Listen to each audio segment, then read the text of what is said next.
सत श्री अकाल जी e learning channel ते आप सब का स्वागत है। अज की वीडियो दे विच असी 6th क्लास के हिस्टरी के chapter in the earliest cities बारे पढ़न जा रहे हाँ। सब तो पहला असी इस चैप्टर दे विच पढ़ांगे कि व्हाट इज़ सिविलाइजेशन। सिविलाइजेशन है कि सभ्यता है कि it means a developed state of human society. Civilization असी उस टाइम पीरियड नूं आखदे हाँ या उसनूं आखदे हाँ जिस दे विच असी जिहड़ी मनुखी समाज सी ओह एक डिवेलप्ड स्टेट दे विच आ गया सी, यानी कि ओह प्लैनिंग दे नाल अपणियां चीज़ां नूं बनाउण लग गया सी। It refers to that stage in human evolution. ਇਹ ਜਿਹੜੀ ਸਟੇਜ ਹੈ ਇਹ ਕਿਸ ਨੂੰ ਰੈਫਰ ਕਰਦੀ ਹੈ? ਹਿਊਮਨ ਦੀ ਉਸ ਐਵੋਲੂਸ਼ਨ ਨੂੰ ਜਦੋਂ ਲੋਕ ਸੀ ਜਿਹੜੇ ਉਹਨਾਂ ਨੇ ਸੋਚਣਾ ਸਟਾਰਟ ਕਰ ਦਿੱਤਾ ਸੀ ਸਿਰਫ ਆਪਣੀਆਂ ਜ਼ਰੂਰਤਾਂ ਦੇ ਲਈ ਹੀ ਨਹੀਂ, not only to satisfy their basic needs of food shelter and clothing but they wanted to accomplish something more. ਇਹ ਉਹ ਸਟੇਜ ਸੀ ਜਿੱਥੇ ਲੋਕਾਂ ਨੇ ਸਿਰਫ ਆਪਣੀਆਂ ਜ਼ਰੂਰਤਾਂ ਨੂੰ ਬੇਸਿਕ ਜ਼ਰੂਰਤਾਂ ਨੂੰ ਪੂਰਾ ਕਰਨ ਦੇ ਲਈ ਹੀ ਨਹੀਂ ਸੋਚਦੇ ਸੀ, ਉਹ ਇਸ ਤੋਂ ਕੁਛ ਜ਼ਿਆਦਾ ਵੀ ਕਰਨ ਦੀ ਕੋਸ਼ਿਸ਼ ਜਾਂ ਜ਼ਿਆਦਾ ਪਾਉਣ ਦੀ ਉਹਨਾਂ ਦੀ ਚਾਹਤ ਹੋ ਗਈ ਸੀ। ਸਿਵਲਾਈਜੇਸ਼ਨਸ ਦੇ ਮੇਨ ਫੀਚਰਸ ਕੀ ਨੇ? ਦ main features of civilisation, first Ki C? Surplus food production. ਖਾਣੇ ਦੀ ਆਪਣੀ ਜ਼ਰੂਰਤ ਨੂੰ ਲੈ ਕੇ ਸਰਪਲਸ ਯਾਨੀ ਕਿ ਉਸ ਤੋਂ ਵੱਧ ਜਿਹੜਾ ਖਾਣਾ ਵੀ ਲੋਕਾਂ ਨੇ ਪ੍ਰੋਡਿਊਸ ਕਰਨਾ ਸ਼ੁਰੂ ਕਰ ਦਿੱਤਾ ਸੀ। ਡਿਵੀਜ਼ਨ ਆਫ ਲੇਬਰ, ਕੰਮ ਦੀ ਵੰਡ ਹੋ ਗਈ ਸੀ ਸਭ ਦੇ ਵਿੱਚ। Specialisation of crafts and occupation, ਲੋਕਾਂ ਦੇ ਵਿੱਚ ਕਰਾਫਟ ਨੂੰ ਲੈ ਕੇ, ਕਲਾ ਨੂੰ ਲੈ ਕੇ ਸਪੈਸ਼ਲਾਈਜੇਸ਼ਨ ਆਉਣੀ ਸ਼ੁਰੂ ਹੋ ਗਈ ਸੀ ਅਤੇ ਉਹਨਾਂ ਨੇ ਇਸ ਨੂੰ ਆਪਣੇ ਕਿੱਤੇ ਦੇ ਵਜੋਂ ਅਪਣਾਇਆ ਸੀ। Growth of trade and cities, civilization ਦੇ ਵਿੱਚ ਵਪਾਰ ਦੀ ਗਰੋਥ ਹੋਣ ਲੱਗ ਗਈ ਸੀ ਅਤੇ ਜਿਹੜੇ ਸ਼ਹਿਰ ਸੀ ਉਹਨਾਂ ਦੀ ਵੀ ਗਰੋਥ ਹੋਣ ਲੱਗ ਗਈ ਸੀ। ਐਮਰਜੈਂਸ ਆਫ ਰਾਈਟਿੰਗ, ਲੋਕਾਂ ਨੇ ਲਿਖਣਾ ਸਿੱਖ ਲਿਆ ਸੀ। Advancement in art, literature and science, art ਕਲਾ ਦੇ ਖੇਤਰ ਦੇ ਵਿੱਚ, ਸਾਹਿਤ ਦੇ ਖੇਤਰ ਦੇ ਵਿੱਚ ਅਤੇ ਵਿਗਿਆਨ ਦੇ ਖੇਤਰ ਦੇ ਵਿੱਚ ਐਡਵਾਂਸਮੈਂਟ ਆਉਣੀ ਸ਼ੁਰੂ ਹੋ ਗਈ ਸੀ। Existence of machinery to control law and order, ਫਿਰ ਮਸ਼ੀਨਰੀ, ਇਹ ਸਾਰੇ ਤਾਣੇ ਬਾਣੇ ਨੂੰ, ਸਮਾਜ ਦੇ ਤਾਣੇ ਬਾਣੇ ਨੂੰ ਕੰਟਰੋਲ ਕਰਨ ਦੇ ਲਈ ਲਾਅ ਐਂਡ ਆਰਡਰ ਵੀ ਕੁਛ ਬਣਾ ਲੈ ਗਏ ਸਨ। A civilization come into existence when there is a systematic economic, social and political organization। civilization ਕਦੋਂ ਐਗਜ਼ਿਸਟੈਂਸ 'ਚ ਆਈ? ਜਦੋਂ ਇੱਕ ਸਿਸਟੇਮੈਟਿਕਲ ਆਰਥਿਕ, ਸਮਾਜਿਕ ਅਤੇ ਰਾਜਨੀਤਿਕ ਆਰਗੇਨਾਈਜੇਸ਼ਨ ਬਣਨੀ ਸ਼ੁਰੂ ਹੋਈ। ਦ ਅਰਲੀਐਸਟ ਸਿਵਲਾਈਜੇਸ਼ਨ, ਸ਼ੁਰੂਆਤ ਦੇ ਵਿੱਚ ਸਿਵਲਾਈਜੇਸ਼ਨ ਦੇ ਬਾਰੇ ਅਸੀਂ ਪੜ੍ਹਾਂਗੇ। ਸਾਡੇ ਕੋਲ 4 ਇੰਪੋਰਟੈਂਟ ਨਾਮ ਆਉਂਦੇ ਹਨ ਰਿਵਰ ਵੈਲੀ ਸਿਵਲਾਈਜੇਸ਼ਨ ਦੇ ਲਈ। 4 ਗ੍ਰੇਟ ਨੇਮਸ। ਫਸਟ ਕੀ ਹੈ ਸਾਡੇ ਕੋਲ? ਇੰਦਸ ਵੈਲੀ ਸਿਵਲਾਈਜੇਸ਼ਨ, ਜਿਸ ਨੂੰ ਅਸੀਂ ਹੜੱਪਾ ਸਿਵਲਾਈਜੇਸ਼ਨ ਵੀ ਆਖਦੇ ਹਾਂ। ਇਹ ਕੀ ਹੈ? ਇੰਦਸ ਰਿਵਰ ਦੇ ਨਾਲ ਨਾਲ ਜਿਹੜੀ ਵਹਿੰਦੀ ਸਿਵਲਾਈਜੇਸ਼ਨ ਸੀ ਇੰਡੀਅਨ ਸਬ ਕੰਟੀਨੈਂਟ ਦੇ ਵਿੱਚ ਇਹ ਹੈਗੀ ਸੀ। ਦੂਸਰੀ ਹੈ ਚਾਈਨੀਜ਼ ਸਿਵਲਾਈਜੇਸ਼ਨ, ਜਿਹੜੀ ਕਿ ਹਵਾਂਗ-ਹੋ ਰਿਵਰ ਦੇ ਕਿਨਾਰੇ 'ਤੇ ਵਸੀ ਹੋਈ ਸੀ। ਥਰਡ ਕੀ ਹੈ? ਇਜਿਪਟੀਅਨ ਸਿਵਲਾਈਜੇਸ਼ਨ, ਜਿਹੜੀ ਕਿ ਅਫਰੀਕਾ ਦੇ ਵਿੱਚ ਨਾਈਲ ਰਿਵਰ ਦੇ ਉੱਪਰ ਸਥਿਤ ਹੈ। ਫੋਰਥ ਕੀ ਹੈ? ਮਿਸੋਪੋਟਾਮੀਅਨ ਸਿਵਲਾਈਜੇਸ਼ਨ, ਜਿਹੜੀ ਕਿ ਇਰਿਪਟਸ ਅਤੇ ਟਿਗਰਿਸ ਨਦੀ ਦੇ ਉੱਪਰ ਸਥਿਤ ਸੀ। ਇਹ 4 ਕੀ ਸੀ ਸਾਡੀਆਂ ਇੰਪੋਰਟੈਂਟ ਸਿਵਲਾਈਜੇਸ਼ਨ। ਫਿਰ ਇਹਨਾਂ ਸੱਭਿਅਤਾਵਾਂ ਦੀ, ਇਹਨਾਂ ਸਿਵਲਾਈਜੇਸ਼ਨ ਦੀ ਡਿਸਕਵਰੀ ਕਿਵੇਂ ਹੋਈ, ਖੋਜ ਕਿਵੇਂ ਹੋਈ? Earlier it was the believed that history of India begin with the coming of Aryans. पुराने समय ਦੇ ਵਿੱਚ ਜਾਂ ਇਹ ਵਿਸ਼ਵਾਸ ਕੀਤਾ ਜਾਂਦਾ ਸੀ ਕਿ ਜਿਹੜੀ ਇੰਡੀਆ ਦੀ ਹਿਸਟਰੀ ਹੈ, ਭਾਰਤ ਦੀ ਜਿਹੜੀ ਹਿਸਟਰੀ ਹੈ, ਉਹ ਆਰੀਅਨਸ ਦੇ ਆਉਣ ਦੇ ਨਾਲ ਬਣਨੀ ਸਟਾਰਟ ਹੋਈ ਜਾਂ ਉਦੋਂ ਤੋਂ ਸ਼ੁਰੂ ਹੋਈ, ਯਾਨੀ ਕਿ 1500 BC ਤੋਂ। ਹੜੱਪਾ ਐਂਡ ਮੋਹਨਜੋਦਾਰੋ, ਇਹ 2 ਇੰਪੋਰਟੈਂਟ ਪਲੈਨਡ ਸਿਟੀਜ਼ ਸੀਗੀਆਂ ਇੰਡੀਆ ਦੀਆਂ, ਜਿਹੜੀਆਂ 2000 ਸਾਲ ਪਹਿਲਾਂ ਬਣ ਗਈਆਂ ਸਨ ਜਾਂ ਸਥਾਪਿਤ ਹੋ ਗਈਆਂ ਸਨ।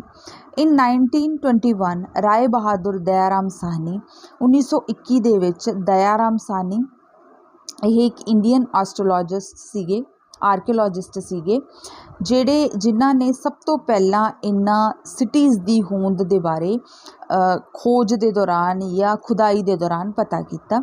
ਇਨ 1922 ਦੇ ਵਿੱਚ ਰਕਲਦਾਸ ਬੈਨਰਜੀ ਇਹ ਆਰਕੀਓਲੋਜੀਕਲ ਸਰਵੇ ਆਫ ਇੰਡੀਆ ਦੇ ਆਫਿਸਰ ਸਨ। ਇਹਨਾਂ ਨੇ ਮੋਹਿੰਜੋਦਾਰੋ ਦੀ ਖੋਜ ਕੀਤੀ, ਯਾਨੀ ਕਿ ਇਹਦੇ ਵਿੱਚ ਦੋ ਇੰਪੋਰਟੈਂਟ ਕੁਐਸਚਨ ਬਣਦੇ ਹਨ ਕਿ ਹੜੱਪਾ ਸਿਵਲਾਈਜੇਸ਼ਨ ਦੇ ਖੋਜ ਨੇ ਜਿਹੜੇ ਉਹਦੇ ਨਾਲ ਰਿਲੇਟਡ ਜਿਹੜੇ ਤੱਤ ਨੇ ਉਹ ਦਇਆਰਾਮ ਸਾਹਨੀ ਨੇ ਖੋਜੇ ਸਨ ਅਤੇ ਮੋਹਿੰਜੋਦਾਰੋ ਦੇ ਰਕਲਦਾਸ ਬੈਨਰਜੀ ਨੇ। ਹੜੱਪਾ ਦੇ 1921 ਦੇ ਵਿੱਚ, ਮੋਹਿੰਜੋਦਾਰੋ ਦੇ 1922 ਦੇ ਵਿੱਚ। ਫਿਰ ਇਹਨਾਂ ਦਾ ਮਤਲਬ ਕੀ ਹੈ? ਮੋਹਿੰਜੋਦਾਰੋ ਦਾ ਮਤਲਬ ਕੀ ਹੈ? ਸਿੰਧੀ ਭਾਸ਼ਾ ਦੇ ਵਿੱਚ ਇਸ ਦਾ ਮਤਲਬ ਹੈ ਦਾ ਮੌਂਡ ਆਫ ਡੈਥ, ਯਾਨੀ ਕਿ ਮੌਤ ਦਾ ਛੋਟਾ ਜਿਹਾ ਪਹਾੜ। ਹੜੱਪਾ ਦਾ ਮੀਨਸ ਹੈ ਫੂਡ ਆਫ ਸ਼ਿਵਾ, ਯਾਨੀ ਕਿ ਸ਼ਿਵਾ ਦਾ ਖਾਣਾ। ਬੋਥ ਜਿਹੜੀਆਂ ਸਾਈਟਸ ਨੇ ਹੁਣ ਪ੍ਰੈਜ਼ੈਂਟ ਟਾਈਮ ਦੇ ਵਿੱਚ ਪਾਕਿਸਤਾਨ ਦੇ ਵਿੱਚ ਹਨ। 250 ਜਿਹੜੀਆਂ ਸਾਈਟਸ ਨੇ ਹੁਣ ਤੱਕ ਟੋਟਲ ਡਿਸਕਵਰ ਹੋਈਆਂ ਹਨ। ਇੰਦਸ ਵੈਲੀ ਜਾਂ ਫਿਰ ਹੜੱਪਾ ਸਿਵਲਾਈਜੇਸ਼ਨ ਦਾ largest civilization of ancient world. ਪੁਰਾਤਨ ਯੁੱਗ ਦੇ ਵਿੱਚ ਜਿਹੜੀਆਂ ਇੰਦਸ ਵੈਲੀ ਸਿਵਲਾਈਜੇਸ਼ਨ ਹੋਵੇ, ਇਸ ਦਾ ਦੂਸਰਾ ਨਾਮ ਹੈ ਹੜੱਪਾ ਸਿਵਲਾਈਜੇਸ਼ਨ। ਇਹ ਕੀ ਹੈ? ਪੁਰਾਤਨ ਸਮੇਂ ਦੀਆਂ ਸਭ ਤੋਂ ਵੱਡੀਆਂ ਸਿਵਲਾਈਜੇਸ਼ਨਸ ਹਨ। ਇਹ ਸ਼ੁਰੂ ਹੋਈ 4700 ਈਅਰ ਐਗੋ ਅਤੇ ਇਹ ਐਂਡ ਹੋਈ 3900 ਈਅਰ ਐਗੋ। ਹੁਣ ਇਹਦੇ ਮੇਜਰ ਸੈਂਟਰਸ ਕਿਹੜੇ ਸੀ? ਨੰਬਰ 1 ਕਾਲੀਬੰਗਾ ਰਾਜਸਥਾਨ ਦੇ ਵਿੱਚ, ਰੋਪੜ ਪੰਜਾਬ ਦੇ ਵਿੱਚ। ਇਹਨਾਂ ਥਾਵਾਂ ਤੋਂ ਇਹਨਾਂ ਸਿਵਲਾਈਜੇਸ਼ਨ ਦੇ ਨਾਲ ਰਿਲੇਟਡ ਜਿਹੜੇ ਐਵੀਡੈਂਸਿਸ ਨੇ, ਜਿਹੜੇ ਤੱਤ ਨੇ, ਉਹ ਮਿਲੇ ਹਨ। ਲੋਥਲ ਗੁਜਰਾਤ ਦੇ ਵਿੱਚ, ਬਣਾਵਾਲੀ ਹਰਿਆਣਾ ਦੇ ਵਿੱਚ, ਆਲਮਗੀਰਪੁਰ ਉੱਤਰ ਪ੍ਰਦੇਸ਼ ਦੇ ਵਿੱਚ। ਕੁਛ ਸਾਈਟਸ ਮਿਲੀਆਂ ਹਨ ਜਿਹੜੀਆਂ ਕਿ ਇਹਨਾਂ ਸਿਵਲਾਈਜੇਸ਼ਨਸ ਦੇ ਪ੍ਰੂਫ ਜਾਂ ਐਵੀਡੈਂਸ ਸਾਨੂੰ ਦਿੰਦੀਆਂ ਹਨ। ਰੀਸੈਂਟ ਸਾਈਟਸ ਜਿਹੜੀਆਂ ਮਿਲੀਆਂ ਹਨ ਉਹ ਹੈ ਰਾਖੀਗੜ੍ਹੀ ਹਰਿਆਣਾ ਦੇ ਵਿੱਚ, ਧੌਲਾਵਾਰੀਆ ਕੱਚ ਗੁਜਰਾਤ ਦੇ ਵਿੱਚ। ਇਹਨਾਂ ਸਿਵਲਾਈਜੇਸ਼ਨ ਦੇ ਮੇਨ ਫੀਚਰਸ ਦੇ ਬਾਰੇ ਅਸੀਂ ਜੇ ਪੜ੍ਹੀਏ, ਇਹ ਜਿਹੜੇ ਲੋਕ ਸੀ, ਹੜੱਪਨ ਲੋਕ ਸੀ, ਇਹ ਪ੍ਰਾਈਮਰਲੀ ਕੀ ਸੀਗੇ? ਅਰਬਨ ਸੀਗੇ, ਯਾਨੀ ਕਿ ਇਹਨਾਂ ਦੀ ਸੋਚ ਸੀਗੀ ਜਿਹੜੀ ਉਹ ਅਰਬਨ ਸੀਗੀ। ਫਸਟ ਇਨਵਾਇਰਮੈਂਟ, ਜਿਹੜਾ ਇਹ environment C not as dry as it is today, ਅੱਜ ਦੀ ਤਰ੍ਹਾਂ ਇਹ ਇੰਨਾ ਗਰਮ ਇਸ ਦਾ ਇਨਵਾਇਰਮੈਂਟ ਨਹੀਂ ਸੀ। Second, land was moist and humid, ਮਿੱਟੀ ਸੀ ਜਿਹੜੀ ਜ਼ਮੀਨ ਸੀ ਉਹ ਨਮੀ ਵਾਲੀ ਸੀ, ਹੁਮਸ ਵਾਲੀ ਸੀ ਅਤੇ ਇਸ ਦੇ ਉੱਪਰ ਡੈਂਸ ਯਾਨੀ ਕਿ ਸੰਘਣੇ ਜੰਗਲ ਸਨ। ਇਹਨਾਂ ਜੰਗਲ ਦੇ ਵਿੱਚੋਂ ਸਾਨੂੰ ਟਿੰਬਰ ਮਿਲਦਾ ਸੀ। ਟਿੰਬਰ ਇੱਕ ਪ੍ਰੋਡਕਟ ਹੈ ਜਿਸ ਤੋਂ ਅਸੀਂ ਬੋਟ ਯਾਨੀ ਕਿ ਕਿਸ਼ਤੀਆਂ ਬਣਾਉਂਦੇ ਸੀ। ਬ੍ਰਿਕ ਮਿਲਦੀਆਂ ਸੀ ਜਿਹੜੀਆਂ ਮਤਲਬ ਇਹਨਾਂ ਦੇ ਟੁਕੜਿਆਂ ਦੇ ਨਾਲ ਲੋਕ ਆਪਣੇ ਘਰ ਬਣਾਉਂਦੇ ਸੀ।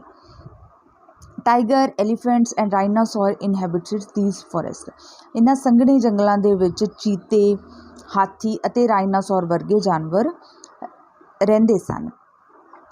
ਐਨੂਅਲ ਫਲੱਡਿੰਗ ਬਾਏ ਰਿਵਰ ਇੰਦਸ ਦੇ ਵੱਲੋਂ ਜਿਹੜੀ ਹਰ ਸਾਲ ਹੜ੍ਹ ਆਉਂਦੇ ਸਨ, ਉਸਨੇ ਇਸ ਜ਼ਮੀਨ ਨੂੰ, ਇਸ ਲੈਂਡ ਨੂੰ, ਜਿਹੜੀ ਹੜੱਪਾ ਸਿਵਲਾਈਜੇਸ਼ਨ ਦੇ ਵਿੱਚ ਜਿਹੜੀ ਜ਼ਮੀਨ ਸੀ ਉਹਨੂੰ ਕੀ ਹੈ ਉਪਜਾਊ ਬਣਾ ਦਿੱਤਾ ਸੀ। ਰਿਵਰ ਇੰਦਸ ਐਂਡ ਇਟਸ ਟ੍ਰਿਬਿਊਟਰੀਜ਼ ਵਰ ਫੁੱਲ ਆਫ ਫਿਸ਼, ਰਿਵਰ ਇੰਦਸ ਦੀਆਂ ਜਿਹੜੀਆਂ ਜਾਂ ਇਹਦੇ ਵਿੱਚੋਂ ਨਿਕਲਣ ਵਾਲੀਆਂ ਜਿਹੜੀਆਂ ਨਦੀਆਂ ਸਨ ਉਹ ਕੀ ਸੀ? ਫੁੱਲ ਆਫ ਫਿਸ਼, ਯਾਨੀ ਕਿ ਫਿਸ਼ ਦੀ ਜਿਹੜੀ ਮਾਤਰਾ ਸੀ, ਮੱਛੀਆਂ ਦੀ ਜਿਹੜੀ ਮਾਤਰਾ ਸੀ ਉਹ ਇਹਨਾਂ ਨਦੀਆਂ ਦੇ ਵਿੱਚ ਬਹੁਤ ਜ਼ਿਆਦਾ ਸੀ। ਸੈਕਿੰਡ,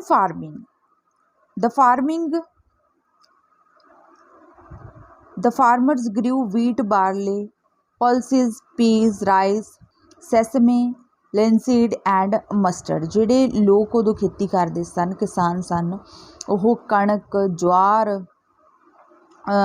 ਦਾਲਾਂ, ਮਟਰ, ਚੌਲ, ਇਸ ਤਰ੍ਹਾਂ ਜਿਹੜੇ ਜਾਂ ਫਿਰ ਸਰੋਂ, ਇਹ ਸਭ ਜਿਹੜੀਆਂ ਫਸਲਾਂ ਸੀ ਉਗਾਉਂਦੇ ਸੀ। ਨਵੇਂ ਟੂਲ ਸੀ ਜਿਹੜੇ ਜਿਵੇਂ ਪਲੋ, ਹਲ, ਇਹ ਬਹੁਤ ਇੰਪੋਰਟੈਂਟ, ਬਹੁਤ ਮਹੱਤਵਪੂਰਨ ਹੋ ਗਏ ਸਨ ਹੜੱਪਾ ਸਿਵਲਾਈਜੇਸ਼ਨ ਦੇ ਵਿੱਚ। ਇਹ ਕੀ ਹੈ? ਵੁੱਡ ਦੇ ਬਣੇ ਹੋਏ ਹੁੰਦੇ ਸਨ, ਲੱਕੜ ਦੇ। ਇਟ ਵਾਜ਼ ਯੂਜ਼ਡ ਟੂ ਡਿਗ ਦ ਅਰਥ ਫॉर ਪਲਾਂਟਿੰਗ ਸੀਡਸ, इन्हां हलां दे नाल ਜ਼ਮੀਨ ਨੂੰ ਡੂੰਘਾ ਖੋਦਿਆ ਜਾਂਦਾ ਸੀ ਤਾਂ ਕਿ ਉਸ ਦੇ ਵਿੱਚ ਬੀਜ ਨੇ ਜਿਹੜੇ ਉਹ ਬੀਜੇ ਜਾ ਸਕਣ। This region did not receive heavy rainfall.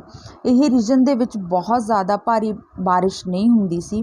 Farmer ਸੀ ਜਿਹੜੇ ਉਹ ਪਾਣੀ ਸੀ ਉਹਨੂੰ ਸਟੋਰ ਕਰਕੇ ਰੱਖਦੇ ਸੀ ਅਤੇ ਸਪਲਾਈ ਕਰਦੇ ਸੀ ਫੀਲਡ ਦੇ ਵਿੱਚ ਜਦੋਂ ਵੀ ਰਿਕੁਆਇਰ ਹੁੰਦਾ ਸੀ। Herding they reared cattle, sheep, goat and buffalo. ਫਿਰ ਲੋਕਾਂ ਨੇ ਜਿਹੜੇ ਪਾਲਤੂ ਜਾਨਵਰ ਰੱਖਣੇ ਸਟਾਰਟ ਕਰ ਦਿੱਤੇ।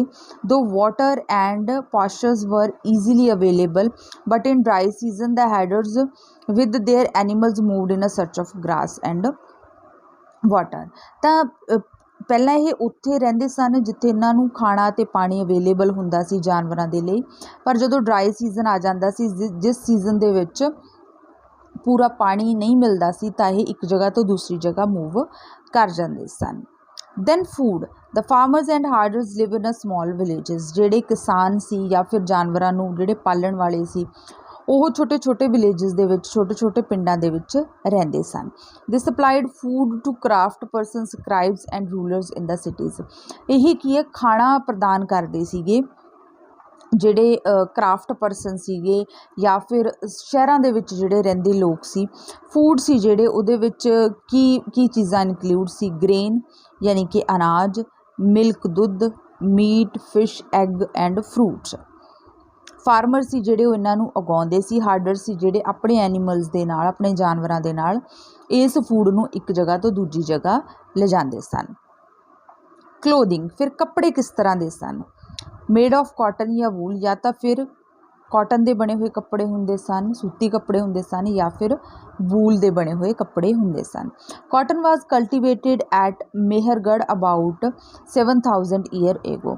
7000 ਸਾਲ ਪਹਿਲਾਂ ਮੇਹਰਗੜ੍ਹ ਦੇ ਵਿੱਚ ਕਾਟਨ ਨੂੰ ਕਲਟੀਵੇਟ ਕਰਨਾ ਸਟਾਰਟ ਕੀਤਾ। At Mohenjodaro, archaeologists have found actual piece of cloth attached to the lid of a silver base and some copper object। ਮੋਹਨਜੋਦਾੜੋ ਦੇ ਵਿੱਚ ਜਿਹੜੇ ਆਰਕੀਓਲੋਜਿਸਟ ਨੂੰ ਐਵੀਡੈਂਸ ਫਾਊਂਡ ਹੋਏ ਉਹਦੇ ਵਿੱਚ ਜਿਹੜੇ ਕੱਪੜਿਆਂ ਦੇ ਟੁਕੜੇ ਸੀ ਉਹ ਲਿਡ ਜਿਹੜਾ ਢੱਕਣ ਹੁੰਦਾ ਸਿਲਵਰ ਬੇਸ ਦਾ ਉਸ ਦੇ ਨਾਲ ਅਟੈਚ ਮਿਲੇ ਸਨ ਅਤੇ ਕੁਛ ਕਾਪਰ ਆਬਜੈਕਟਸ ਵੀ ਮਿਲੀਆਂ ਸਨ। ਟਾਊਨ ਪਲੈਨਿੰਗ ਐਂਡ ਬਿਲਡਿੰਗਸ, ਇਹ ਜਿਹੜੇ ਟਾਊਨ ਸੀ ਇਹ ਬਹੁਤ ਜ਼ਿਆਦਾ ਵੈਲ ਪਲੈਨਡ ਸੀਗੇ, ਬਹੁਤ ਅੱਛੀ ਤਰ੍ਹਾਂ ਇਹਨਾਂ ਨੂੰ ਪਲੈਨਿੰਗ ਦੇ ਨਾਲ ਬਣਾਇਆ ਗਿਆ ਸੀ। ਇਹਨਾਂ ਟਾਊਨ ਦੇ ਦੋ ਪਾਰਟਸ ਹੁੰਦੇ ਸਨ, upper town and lower town. Citadel ਬਣੇ ਹੁੰਦੇ ਸਨ, ਕੈਟਾਡਿਲ, ਸਿਟਾਡਿਲ ਜੋ ਵੀ ਤੁਸੀਂ ਬੋਲਣਾ ਚਾਹੋ। ਇਹ ਕੀ ਹੈ, ਵੈਸਟ ਸ਼ਹਿਰ ਦੇ ਸਿਟੀ ਦੇ ਵੈਸਟਰਨ ਸਾਈਡ 'ਤੇ ਬਣੇ ਹੁੰਦੇ ਸਨ, ਛੋਟੇ ਜਿਹੇ ਏਰੀਆ ਦੇ ਵਿੱਚ। ਇਹ ਕੀ ਹੈ, ਹਾਈ ਪਲੇਟਫਾਰਮ 'ਤੇ ਹੁੰਦੇ ਸਨ। ਇਸ ਦੇ ਆਲੇ ਦੁਆਲੇ ਬੇਕਡ ਬ੍ਰਿਕਸ ਜਿਹੜੀਆਂ ਅੱਗ ਦੇ ਨਾਲ ਭੁੰਨੀਆਂ ਹੋਈਆਂ ਜਿਹੜੀਆਂ ਇੱਟਾਂ ਹੁੰਦੀਆਂ ਸਨ ਉਸ ਦੇ ਨਾਲ ਆਲੇ ਦੁਆਲੇ ਇੱਕ ਵੱਡੀ ਵੱਡੀ ਦੀਵਾਰ ਬਣੀ ਹੁੰਦੀ ਸੀ। ਇਹ ਕੀ ਕਰਦੀ ਸੀ, ਇਹ ਦੀਵਾਰ ਕੀ ਕਰਦੀ ਸੀਗੀ, ਜਿਹੜੀ ਕੀ ਆ ਫਲੱਡ ਦੇ ਦੌਰਾਨ ਪ੍ਰੋਟੈਕਟ ਕਰਦੀ ਸੀਗੀ ਸਿਟੀ ਨੂੰ। ਇਹ ਉਸ ਆਲੇ ਦੁਆਲੇ ਸ਼ਹਿਰਾਂ ਦੇ ਦੀਵਾਰ ਵੱਡੀ ਵੱਡੀ ਬਣਾਈ ਹੋਈ ਹੁੰਦੀ ਸੀ। Store houses, assembly, town hall, the great bath of Mohenjodaro, fire altars. ਇਹ ਜਿਹੜੀ ਜਿਸ ਤਰ੍ਹਾਂ ਦੀ ਇਹ ਸਿਟਾਡਲ ਬਣੀ ਵੀ ਹੁੰਦੀ ਸੀ, ਸਟੋਰ ਹਾਊਸਿਸ ਦੇ ਆਲੇ ਦੁਆਲੇ, ਹਾਊਸਿਸ ਦੇ ਆਲੇ ਦੁਆਲੇ, ਅਸੈਂਬਲੀ ਹਾਲ ਦੇ ਆਲੇ ਦੁਆਲੇ ਅਤੇ ਗ੍ਰੇਟ ਬਾਥ ਦੇ ਵਿੱਚ ਵੀ ਇਸੇ ਤਰ੍ਹਾਂ ਦੀਆਂ ਇੱਟਾਂ ਸੀ ਜਿਹੜੀਆਂ ਉਹ ਵਰਤੀਆਂ ਜਾਂਦੀਆਂ ਸੀ। Number A, a great bath. ਇਹ ਇੱਕ ਰੈਕਟੈਂਗੂਲਰ ਟੈਂਕ ਸੀਗਾ, ਲਾਰਜ ਸਵਿਮਿੰਗ ਪੂਲ ਹੁੰਦਾ ਜਿਸ ਤਰ੍ਹਾਂ।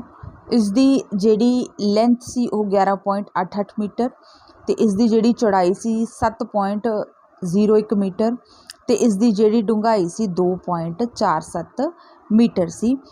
It was lined with bricks and coated with plaster. ਇਹਦੇ ਵਿੱਚ ਇੱਟਾਂ ਨੂੰ ਇੱਕ ਦੂਜੇ ਦੇ ਨਾਲ ਜੋੜ ਕੇ ਪਲਾਸਟਰ ਦੇ ਨਾਲ ਕੋਟ ਕੀਤਾ ਗਿਆ ਸੀ।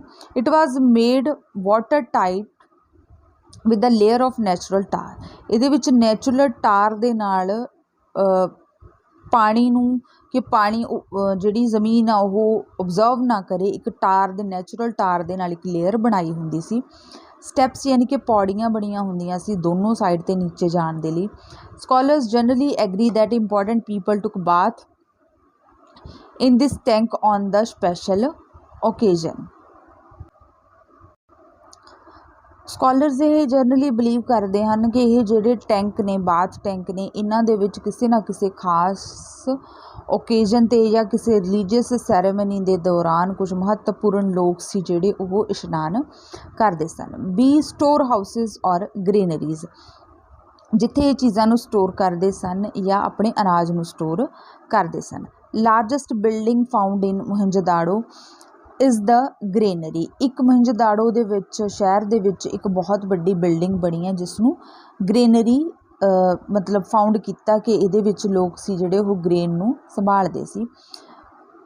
45.71 ਮੀਟਰ ਇਹ ਲੰਬਾਈ ਦੇ ਵਿੱਚ ਸੀ, 15.23 ਮੀਟਰ ਇਹ ਚੌੜਾਈ ਦੇ ਵਿੱਚ ਸੀ।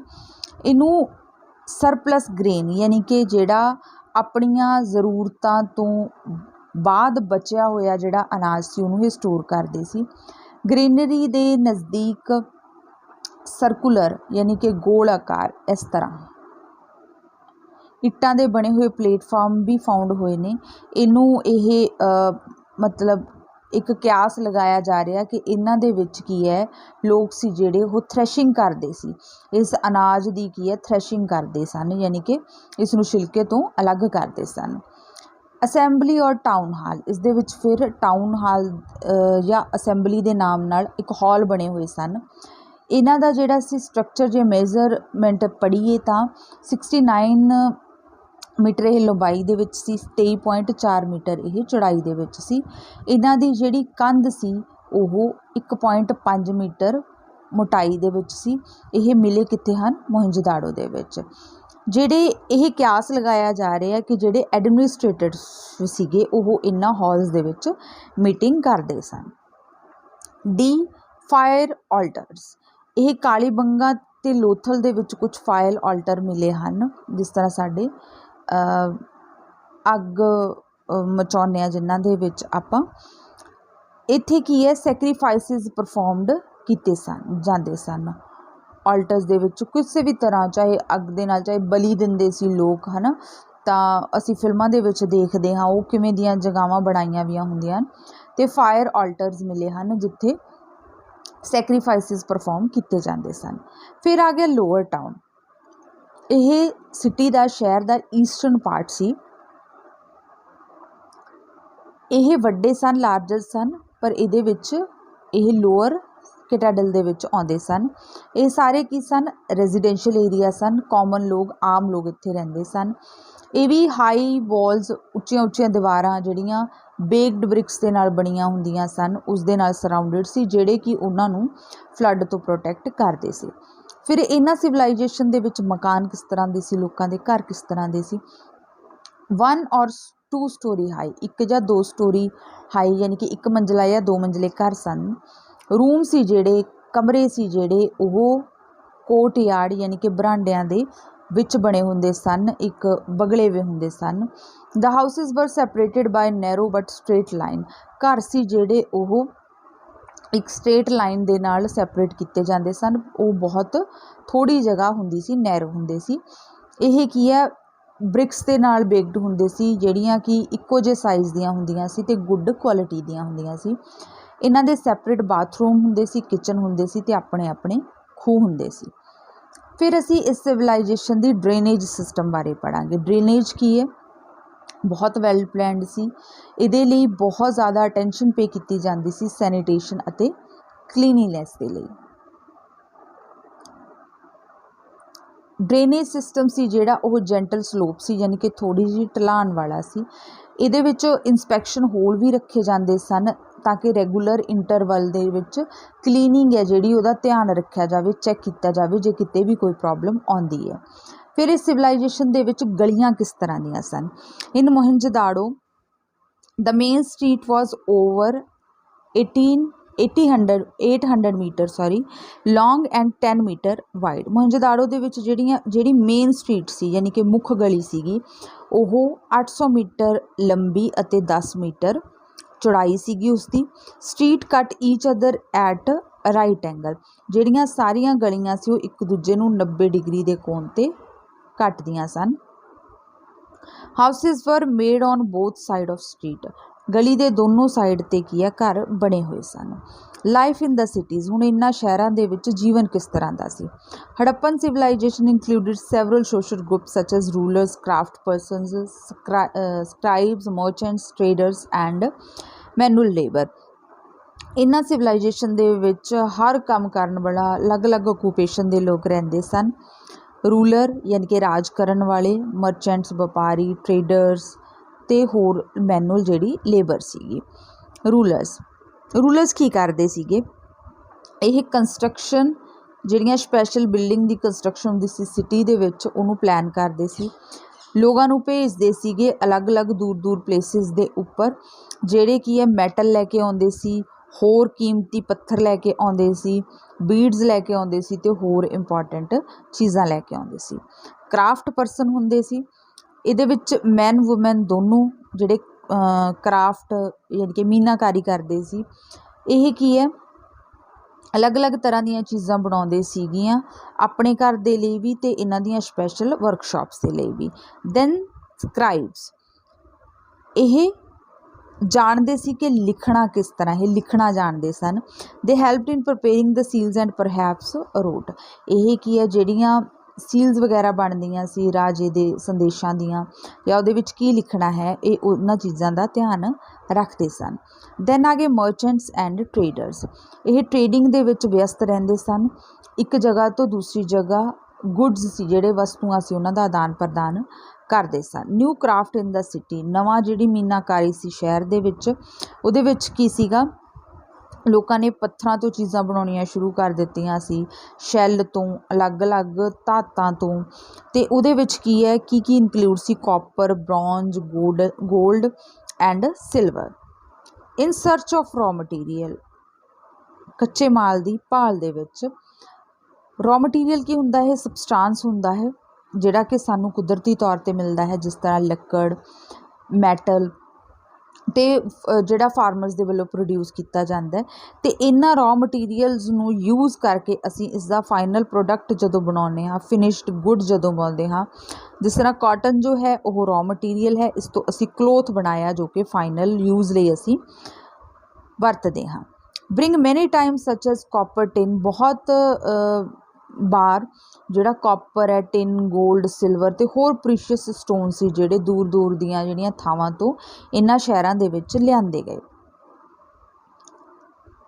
ਹੁਣ ਅਸੀਂ ਪੜ੍ਹਾਂਗੇ ਕਿ ਕਿਹੜਾ ਰॉ ਮਟੀਰੀਅਲ ਹੈ ਜਿਹੜਾ ਜਿੱਥੋਂ ਲਿਆਂਦਾ ਗਿਆ।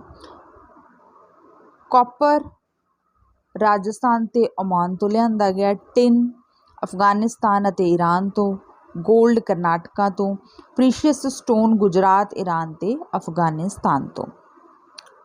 ਸਕਲਪਚਰ, ਮੂਰਤੀਆਂ ਬਣਾਉਣ ਵਾਲੇ। Many statue and figurines of human and animal have been found in Harappan citizen. Harappa cities ਦੇ ਵਿੱਚ ਬਹੁਤ ਸਾਰੇ ਜਿਹੜੇ ਪੁਤਲੇ ਹਨ ਬਣੇ ਹੋਏ, ਅਲੱਗ ਅਲੱਗ ਧਾਤਾਂ ਦੇ ਜਾਂ ਅਲੱਗ ਅਲੱਗ ਮਿੱਟੀ ਦੇ ਬਣੇ ਹੋਏ ਮਿਲੇ ਹਨ। Stone statue of an important man found from Mohenjodaro. Mohenjodaro ਦੇ ਵਿੱਚ ਇੱਕ ਬਹੁਤ ਕੀਮਤੀ ਜਾਂ ਮਹੱਤਵਪੂਰਨ ਇੱਕ ਸਟੋਨ ਸਟੈਚੂ ਮਿਲਿਆ ਹੈ ਜਿਹੜਾ ਉਦੋਂ ਦੇ ਜਿਹੜੇ ਸਕਲਪਚਰ ਬਣਾਉਣ ਦੀ ਜਿਹੜੀ ਵਿਧੀ ਸੀ ਉਸ ਦੇ ਨਾਲ ਜੁੜਿਆ ਹੋਇਆ ਸੀ। Bronze statue of a dancing girl, ਫਿਰ ਜਿਹੜਾ ਡਾਂਸਿੰਗ ਗਰਲ ਦਾ ਬ੍ਰੌਂਜ ਸਟੈਚੂ ਹੈ, ਯੰਗ ਬੁੱਲ ਦਾ, ਜਾਂ ਫਿਰ ਹੋਰ ਡੌਗ ਵਗੈਰਾ ਦਾ ਸਟੈਚੂ।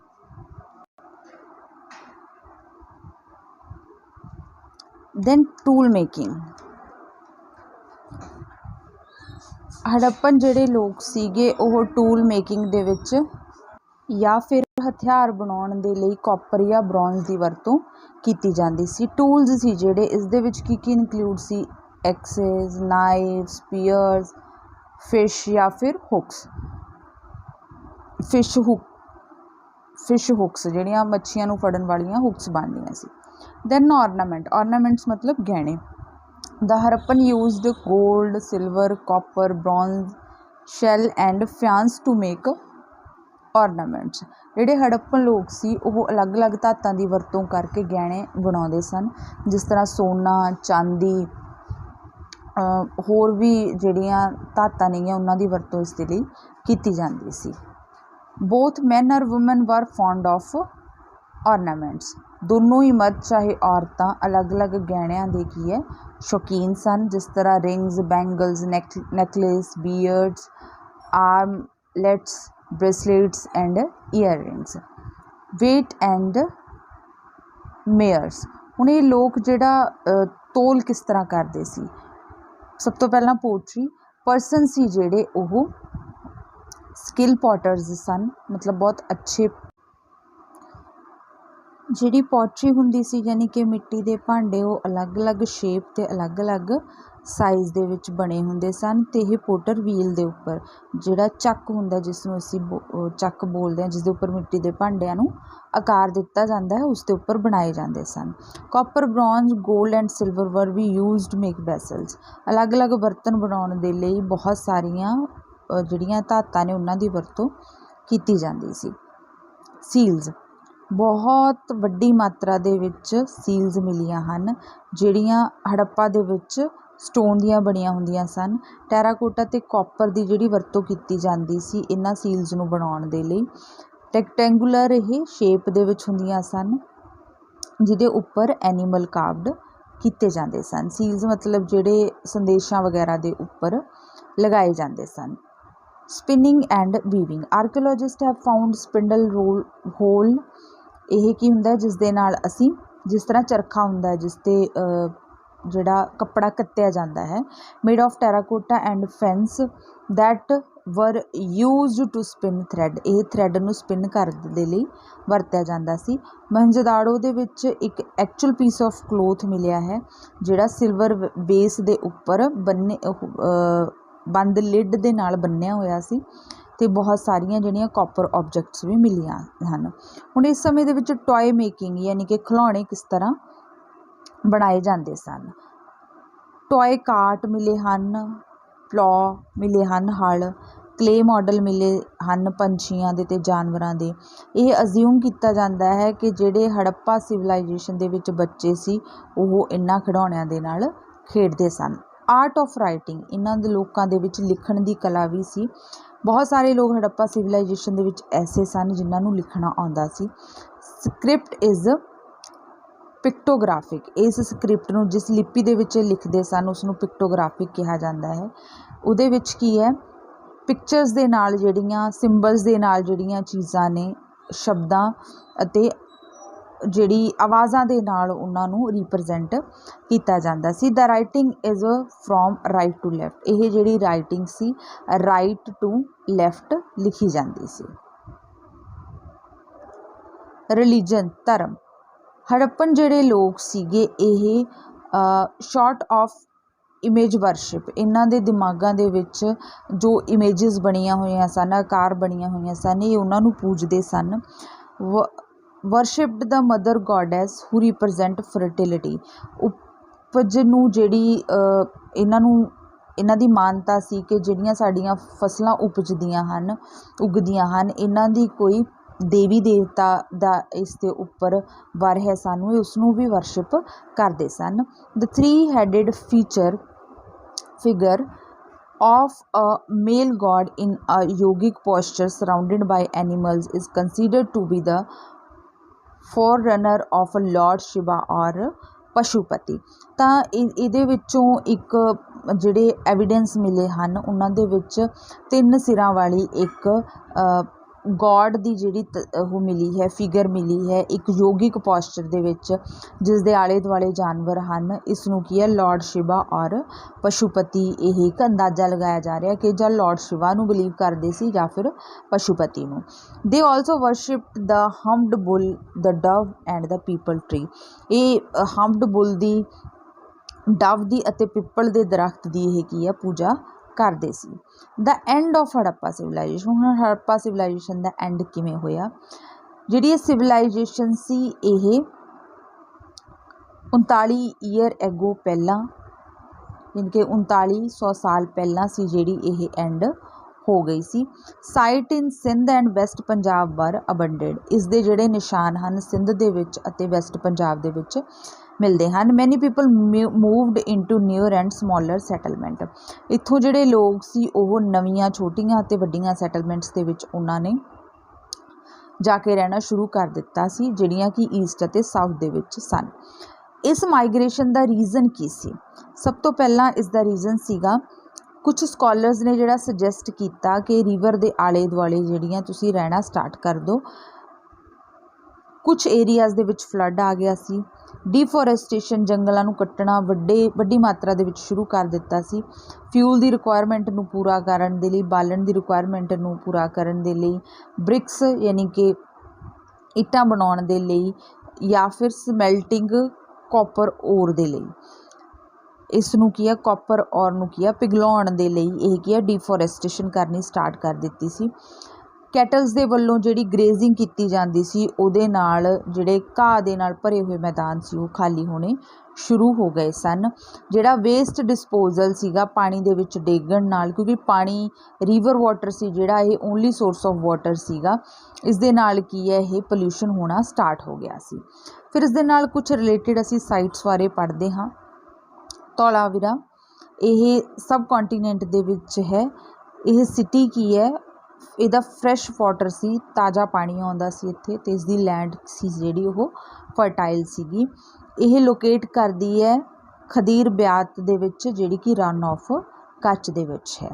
सैकेंड प्लेस है इंपॉर्टेंट लोथल। यह साबरमती जिहड़ी ट्रिब्यूटरी है गुजरात दे विच उस दे नाल है। It was near the gulf of Khambhat, यह गल्फ ऑफ खंबात दे नेड़े तेड़े है। इजिप्ट यह एक एंशियंट यानी कि पुरातन जिहड़ी कंट्री है। यह रिवर नाइल दे उपर स्थित है। यह ड्राई डेजर्ट है। ਇਹਦੇ ਵਿੱਚ पिरामिड जिन्हों असी आखते हाँ ਵੱਡੀਆਂ ਵੱਡੀਆਂ ਟੌਮਸ ਬਣੀਆਂ ਹੁੰਦੀਆਂ ਹਨ ਹੋਈਆਂ ਹਨ, ਜਿਸ ਦੇ ਵਿੱਚ ਇਹ ਆਪਣੇ ਜਿਹੜੇ ਪੂਰਵਜ ਨੇ ਉਹਨਾਂ ਦੀਆਂ ਮੌਤ ਤੋਂ ਬਾਅਦ ਉਹਨਾਂ ਦੀਆਂ ਜਿਹੜੀਆਂ ਬੋਡੀਜ਼ ਨੇ ਇਹਨਾਂ ਨੇ ਸੰਭਾਲ ਕੇ ਰੱਖੀਆਂ ਹੋਈਆਂ ਹਨ, ਜਿਨ੍ਹਾਂ ਨੂੰ ਇਹ ਮਮੀਜ਼ ਆਖਦੇ ਸਨ। ਸੋ ਇਹ ਸੀ ਸਾਡਾ ਅੱਜ ਦਾ ਚੈਪਟਰ, ਜਿਸ ਦੇ ਵਿੱਚ ਅਸੀਂ ਅਰਲੀਐਸਟ ਸਿਟੀਜ਼ ਦੇ ਬਾਰੇ ਪੜ੍ਹਿਆ। ਉਮੀਦ ਕਰਦੇ ਹਾਂ ਤੁਹਾਨੂੰ ਇਹ ਐਕਸਪਲੇਨੇਸ਼ਨ ਪਸੰਦ ਆਈ ਹੋਏਗੀ। ਜੇਕਰ ਵੀਡੀਓ ਪਸੰਦ ਆਈ ਹੈ ਤਾਂ ਵੀਡੀਓ ਨੂੰ ਲਾਈਕ ਕਰੋ, ਸ਼ੇਅਰ ਕਰੋ ਅਤੇ ਚੈਨਲ ਨੂੰ ਸਬਸਕ੍ਰਾਈਬ ਕਰੋ। ਇਸ ਤਰ੍ਹਾਂ ਦੀਆਂ ਹੋਰ ਐਜੂਕੇਸ਼ਨਲ ਵੀਡੀਓਜ਼ ਦੇਖਣ ਦੇ ਲਈ ਚੈਨਲ ਦੇ ਨਾਲ ਜੁੜੇ ਰਹੋ। ਆਪ ਸਭ ਦਾ ਬਹੁਤ ਬਹੁਤ ਧੰਨਵਾਦ।